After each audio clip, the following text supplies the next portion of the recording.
Alright, so I have my phone kind of hanging on something right now. Hopefully it doesn't fall in the middle of this video. Well, I haven't made a video in a while.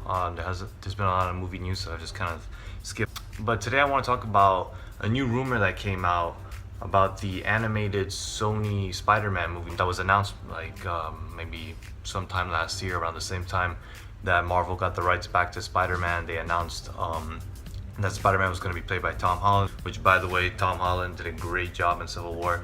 I've seen Civil War 3 times already, and I really enjoyed it. I've loved his performance, which is the classic, I think the most comic book accurate Spider-Man we've gotten so far. So I'm really happy with that. But this animated Spider-Man movie never really made any sense to me. It was announced around the same time that Marvel got the rights back. It was part of Sony's new plan to rejuvenate Spider-Man, after the Amazing Spider-Man series struggled. So that was one of their announcements, and I never really understood having a new Spider-Man in the Marvel Cinematic Universe. You hire a new actor, there's your fresh start right there. Why do you need this animated movie? I thought it was just going to confuse audiences when they have two Spider-Mans. There's an animated Spider-Man movie, then a real Spider-Man movie coming out. And this one is set to come out in 2018. And Spider-Man Homecoming, which is the first solo movie for Tom Holland's Spider-Man, is coming out July 2017. Back-to-back years are the releases.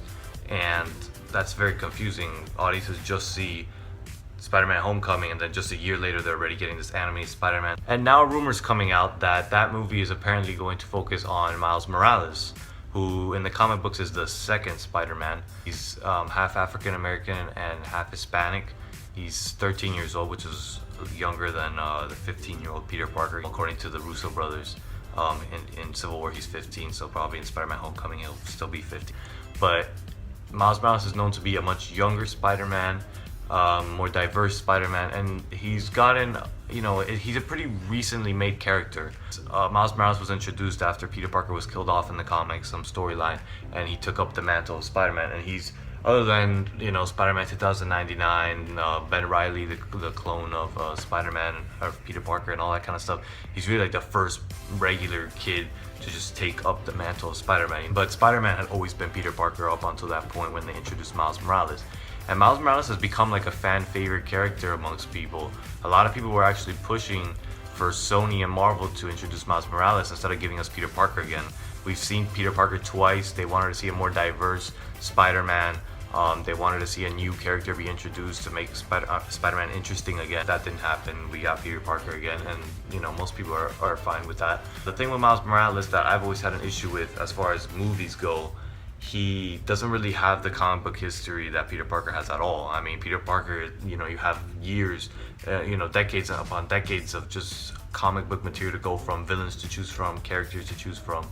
In the case of Miles Morales, he's a very new character, so he doesn't really have that many stories yet. So if you start and make a movie series about him, there might not be enough material there. You kind of have to make it up as you go along. But I think this makes perfect sense. If this rumor turns out to be true, that the animated movie is going to focus on Miles Morales, that makes perfect sense, because I think it's satisfying those fans that really wanted to see him. People have been pushing to get a more diverse character, a diverse version of Spider-Man, a new character. People really care about Miles Morales, and the younger generation like Miles Morales too. The younger generation of comic book readers. I think that it's a great pair up, because the directors of this animated movie are going to be Phil Lord and Chris Miller, who directed the 21 Jump Street movies, and they also directed the Lego movie. They have a little bit more of a playful, light style, especially if you look at Lego movie. That'll fit well with Miles Morales, who's a younger Spider-Man. So I think that matchup is perfect. I just want to put it out there. I think that Donald Glover should definitely voice Miles Morales. Childish Gambino, he voiced him in the Ultimate Spider-Man animated series. That was the first debut of the character. He did a great job. So I think that if they call him up for this, he'd definitely take the job.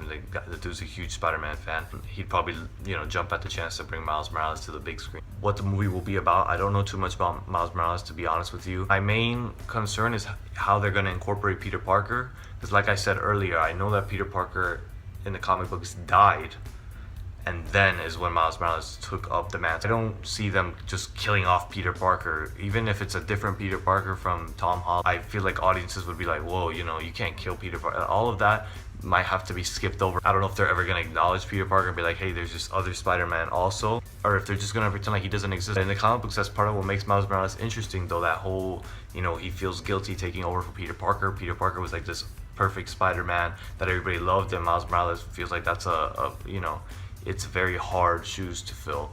But I don't know how they would ever be able to incorporate Peter Parker into this movie unless they just kill him. But I would definitely love for this rumor to be true, and I think that it would be a very smart decision on Sony's part, and it's a very great project for Chris Miller and for Phil Lord. And like I said, Donald Glover, I mean, if you don't get the guy, you're gonna regret it. All right, thanks for watching, guys.